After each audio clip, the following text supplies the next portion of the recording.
this a fucking dungeon? I think it's like a small little thing you can get into. That's what she said. Well, before I go into that, is that what she said? It's a small little thing you can get into. You're in the You want me to go into it? Or I'm Rick. And I'm John. I wish I hadn't just said that. Yeah, and this is Pokemon whatever the fuck. Brilliant Diamond Shining Pearl. Pokemon Pearl. Oh no, a Boy Scout. Yeah, I like to camp. So what? Let's battle.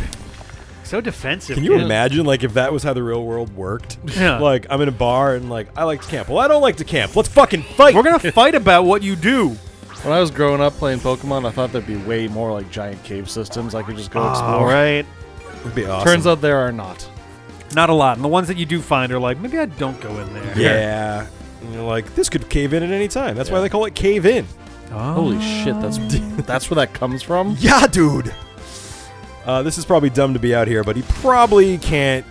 I got 9 levels Not to mention, on him. here in New England, it's like we don't have a whole lot of like underground stuff going on, and the stuff that we do have are either like the underground scene is granite more quarries. in like New York. Yeah, you get. Well, I mean, yeah, That was a really good joke, everyone.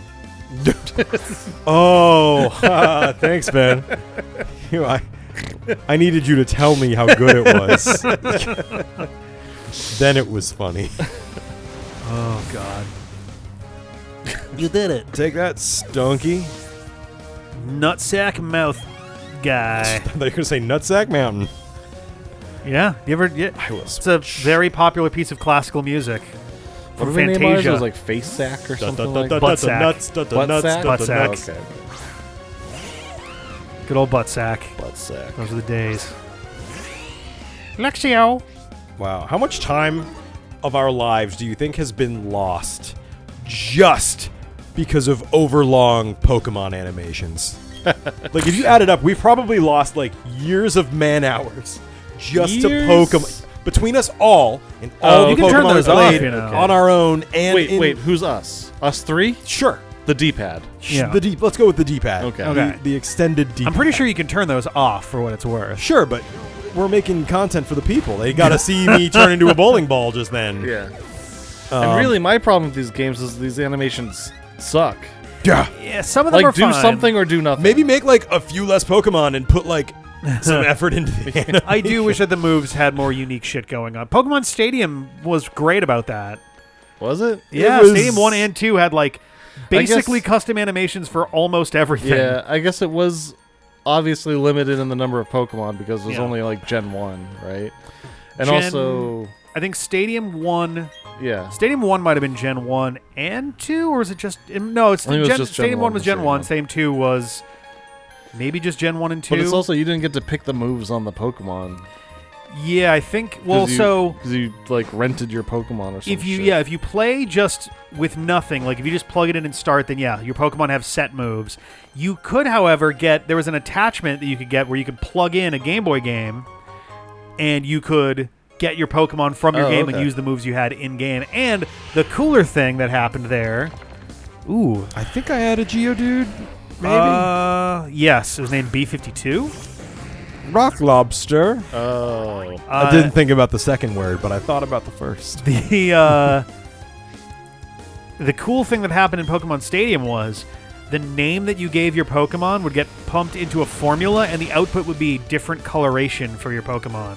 Oh, that's It was usually interesting. kind of subtle, but sometimes it was borderline shiny Pokemon. And I thought that was fucking awesome. I missed that greatly. See, I never. Well, really it's on played the Switch Stadium, now, you so- know. Pokemon Stadium? Yeah, it's on the 64 library thing. I'm curious. I guess they don't really have a way to do it. I was like, I'm Fuck this, let's curious just play that. if they had a way to connect wirelessly with a 3DS running one of the classic games on that side. I'm gonna go ahead and say that's a big ask. Yeah, no, I don't think it is. they did that. It's a bummer because like I don't think the classic Pokemon games are on the Game Boy Online thing. Probably because they're gonna re-release them again. Probably. Pokemon but like Mega Collection. if they did, that would make a great like cross connection thing if you had both of them. Graveler. Graveler. Grabbler, unfortunately, is on a list somewhere. Yeah, it was an alias of the Hamburglar before he started burgling hams. The Why do you ham think he grabbler. has extra hands right there? Yeah. He has extra hands?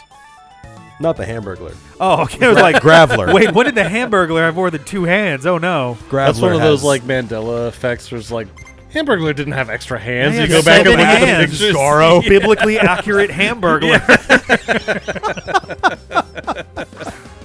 Nice. For a brief moment, my interests met your interests, and there was comedy. Nice. Be not onions. As he just kind of We did it.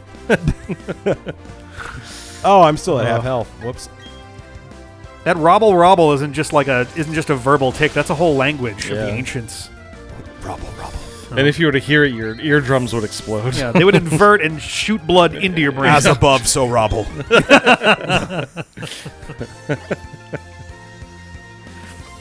He actually just has a speech problem, and he's Do you trying to say think- Ronald.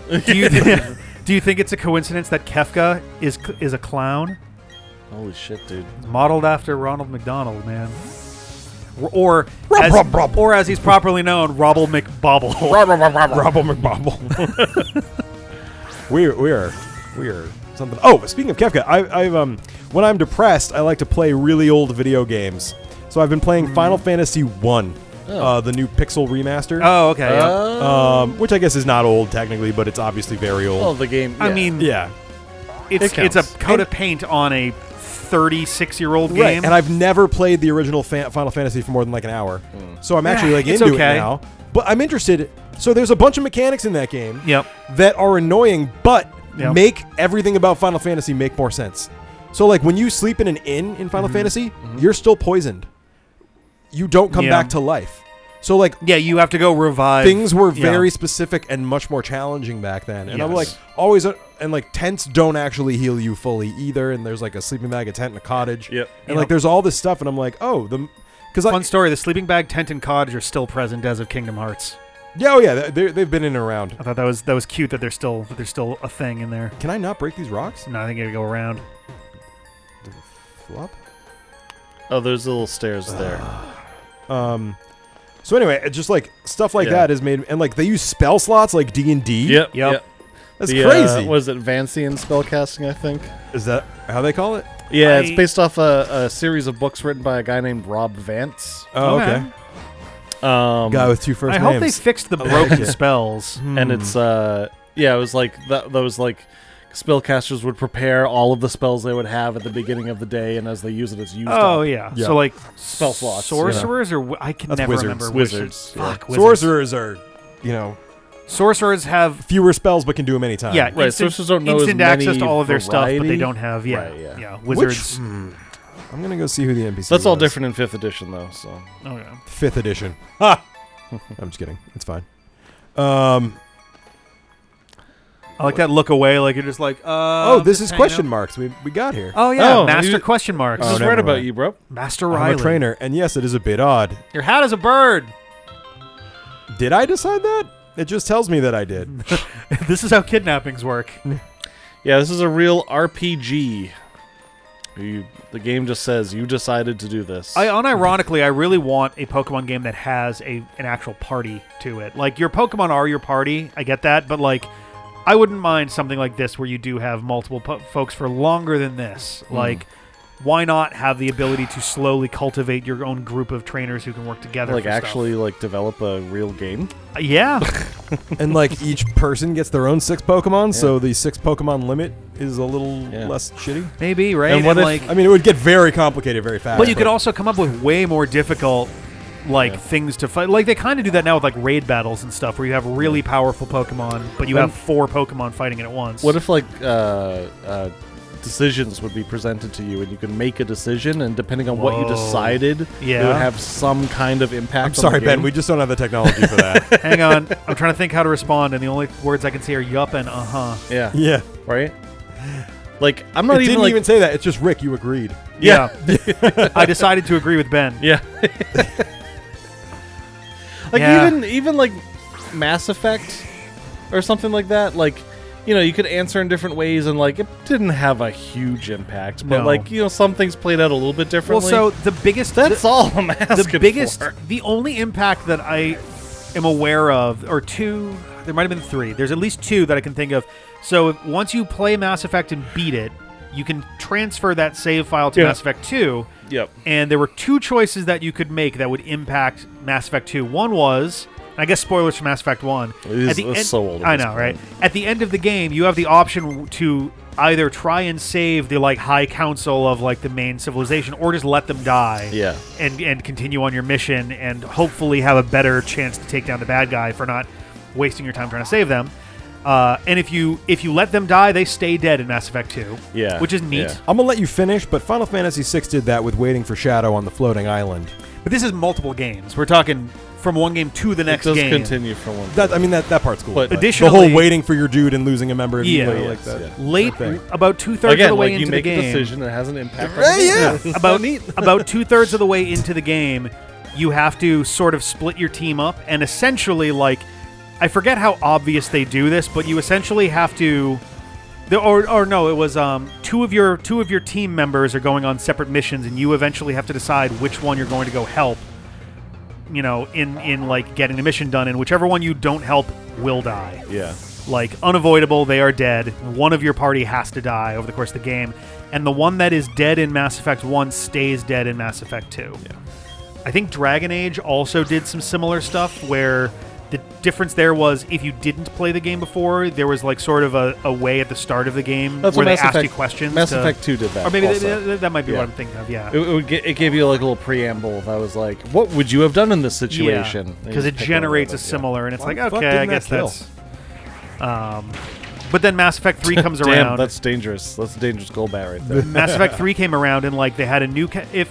If you kept the same save file going forward, if the council was dead, then they stayed dead, but were replaced by a nearly identical council of people.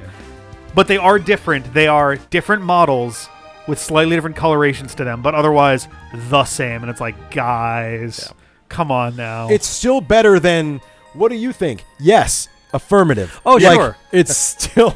I like games that give you choices that impact the game. As a person who's like tried to learn game dev, and I do it. It's so much fucking work.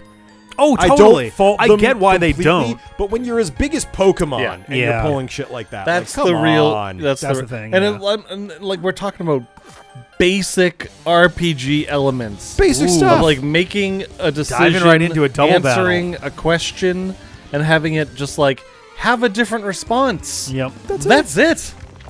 Like literally a couple extra Here we lines go. of written dialogue. Battle Girl Tylor. Tylor.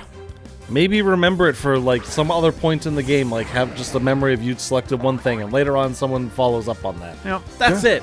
Yeah. With just dialogue. Chrono Trigger does I that had- fantastically. What you do in the fair comes up later when you have to go to trial. I had That's a cool. yeah, That's I like a really that. cool way to do that. Genuine surprise the first time I played through, and it was like, oh my god, they remembered that. Oh my god, that's some funky shit. Kind of giving away the ghost, whatever.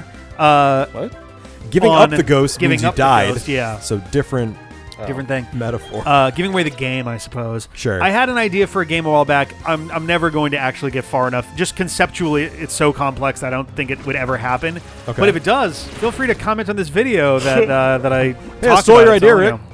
know. The idea was essentially a game where That's so cute. over the course of the game, you come from somewhere that is not like where you start the game. Like you're from some distant place or whatever. And in conversation over the course of the game, NPCs would you would chat up NPCs about various stuff, and you'd be prompted to sort of talk about where you come from, but you'd have a bunch of different options of what to discuss or what to talk about. And the idea would be that somewhere near the end of the game or the end of the game would take place back in your homeland or whatever, and it would be shaped essentially by the answers that you made. So no matter what you said, it is true, and the answers cool. to those questions would define what your homeland actually is and what's going on there. Or That's a neat idea. yeah, It but is complex. that's the thing is it's so even just a couple of those questions would make that it's Right. an exponential thing. Right. For every choice you make, there's another Anything beyond 2 or 3 2 or times. 3 questions is holy shit. Yeah, you're now developing so many different things for it. And it was it's a great idea. like a AA, AAA kind of deal would have a tough time making that work. An indie thing making that happen is like, cool. Would I want to be one of those stories of someone who works on a game for like 11 years to finally release it? It would have to be the entire game too. Like, you're not going to have like a whole other set of mechanics on top of that. Or play Dungeons and Dragons. That's true. Where you just play Final Fantasy 1, which like is basically Dungeons and Dragons. So like Advanced Dungeons and Dragons on the NES, exactly. Yeah. Tobacco. D&D, where you just like make up bullshit, backstory elements as you go through the game, just to answer questions. And then the DM goes, "How do I stitch these together so it seems like this was all part of the plan?" Yeah, you just slap it together, and Do you watch? Oh my God! If it's any podcast, not really. Not really a podcast. Why have I forgotten entirely? Dimension 20. Yeah, like D&D. I've watched some of it. I haven't watched a lot of it though. I've gotten in pretty deep. I'm like maybe halfway through. It's really good. Yeah. Brendan Lee Mulligan's a fucking genius with that shit. I would love to just chat with him. You know what I mean? Right? Like hang out with that dude. He seems super cool. I would love to hang with him. I'd love to pick his brain. Is it just like a his live creative play process. YouTube thing or something? Yeah, so what they do is so they have done a couple seasons that were live mostly during the pandemic, like during the height of the pandemic, but it started out as a pre-recorded thing where it was a game of 6 players. Then he DM'd, and like the very first season that they did was called Fantasy High, and it was like it's essentially a like John Hughes style high school setting as the basis, but it's in a D&D world. So like there's kobolds, and there's like animalistic kind of people, and there's like half orcs and stuff like that. Really good stuff, and like he did a great job of everyone came up with their backstory and stuff, and he kind of behind the scenes was kind of weaving all of those backstories together in really interesting ways, and sometimes it works out, sometimes it doesn't. I did watch the entirety of the first Fantasy High. The first season of Fantasy High is still maybe my favorite. And then I watched Sleeping City. Oh, the Unsleeping City is also pretty good. It started a little slower, but the ending had me like very fucking fun, The thing about that, and pretty much any the bagel D&D of everything was like yeah. At the very end, he's like, I'm going to give you this offer of like all of these things that you can have, and all you have to do is walk away. And he's like, I eat the bagel of everything. And you just watch Brendan Lee Mulligan just like, okay, go to the back and we'll bring the next person in. And like, the thing about those like shows is like they are fun to watch, like they're entertaining. But like that's not a D&D game that you play in. No, like they're made to be an entertainment. Yeah, those which is fine, and they're well done. The trick with those is like it feels like a very well and very highly produced module, just a big one. Yeah, but it doesn't feel like, all right, you're in a full-on world and like you do this thing, great. But next week we're on to the next thing. We're gonna find a new adventure to go and do. And it's also each episode is like a dialogue encounter and then a combat encounter. They and do mix that up. Over like, time, they do make it less, because Fantasy High is literally like every episode alternates between story, battle, battle. Right. It starts becoming a surprise within the couple seasons where they'll be like half an hour to an hour into what seems like a dialogue-based episode, and be like, all right, everyone roll for initiative. And like, wait, what? And like the lights turn red, and like, oh shit, okay. I might get back into it because I did enjoy it, and it's like a good thing. It's a pretty fun thing to like, if I'm playing a game and have that on another monitor, or just like you know working and be like kind of listening or watching in the background kind of thing. Like they're really good for that. So the last season that I've watched in full was called A Crown of Candy, which is a Game of Thrones send-up, but it's a world of food. Candy World, yeah. And it was okay. It wasn't really my thing. They ended with like siege warfare battles and stuff, and like unit like troop deployment stuff, which is like a whole different thing. And it makes sense for like if that's what you're setting up for. Yeah, that game, you know. It felt a little bit sparse in some ways in terms of like meaningful story and stuff. So I was like, but now the season that they're actively airing is a prequel to that called The Ravening War, which is like the backstory, the backdrop of the whole thing. And I'm like, all right. I mean, if I'm curious. The story was pretty good. It was devastating. It's a send up to a Game of Thrones, so lots of death. Yeah. PC and NPC deaths. Some really surprising shit. I always felt like a subscription to Dropout was like worth it, actually. Yeah, honestly, Dropout's pretty good for it. I've got more use out of my Dropout subscription than I have out of my Supermax Plus subscription, which is just Taskmaster. I wasn't originally going to do it, but it Although became... I do love Taskmaster. Right, same. It became... What is Taskmaster? Taskmaster... It's a British panel show, basically, Yeah. but it's... Okay. Go ahead. So, well, I had debated at one point, like, especially once we get a house, how hard would it be to actually try to do a Taskmaster-style thing with the D-pad sometime? So Taskmaster is essentially, you get 5 comedians, not always comedians, but they're usually just funny people in general. Yeah. And they personalities. They put them into this little house, this kind of quiet little house, and on at random times, they'll just kind of be told that they have a challenge they have to go do, and it'll be something like, okay, you need to make this egg travel as fast as possible without breaking. Okay. Or you have to find the cup of apple cider vinegar, and they're brought into a room with a table that's got like 200 cups on it.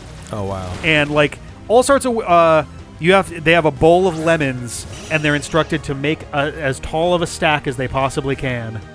And like just silly weird just shit. Outrageous, yeah. Yeah. And so the general rule, the most basic rule of the game is that if you're not told that you can't do something, then you are allowed to do it. So part of the game experience is finding ways to avert the stated rules to try to find the clever solution.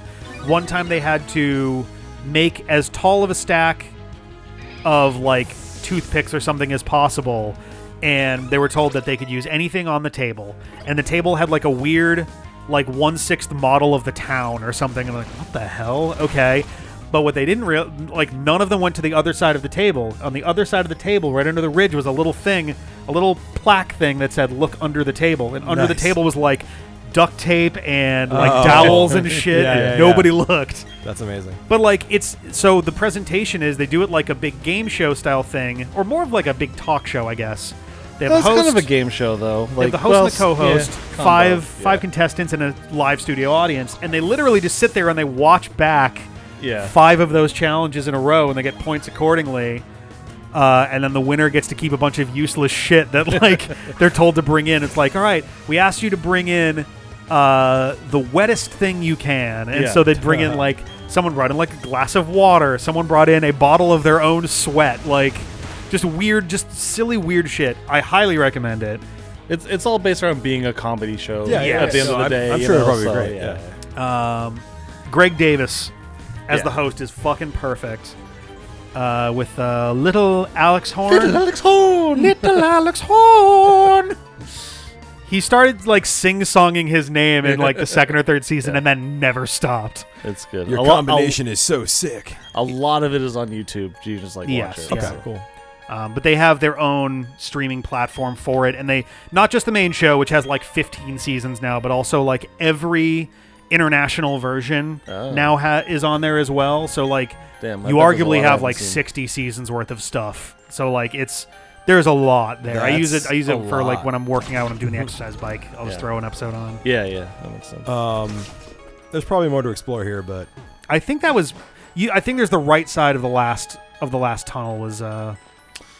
I've not been watching or paying attention while you've been doing it all, John. I think really. I think you're about to reach the exit right here, but did you catch anything in here? I think the only thing that we saw in here was Graveler. Only Gravelers. Damn. And very few of them, surprisingly. Usually random encounters are up your butt, but I've noticed that areas like this in the game that have like a bunch of stairs and little tiny rooms tend to have fewer encounters. I don't know if it's coded that way or if it just resets counters when you... It kind of makes sense because like in other places, like you only get the encounters in the grass. Yeah. Whereas something like that, like every tile is a potential encounter. So maybe they lower it for that. Bring it down a little bit. What was the fucking point of this? Well, now you're here. You got the shiny stone. Is that important? I got an iron plate. I don't know if that matters. Iron plate is... That's remember to boost or to make Arceus an iron type Pokemon or something. Oh, is that what it is? Okay. That it was. I couldn't remember if that was also for. So just because what do you need for? You need an iron or you need metal coat for Steelix. Yeah. What's a shiny stone? And you need protector for Rhyperior, I think.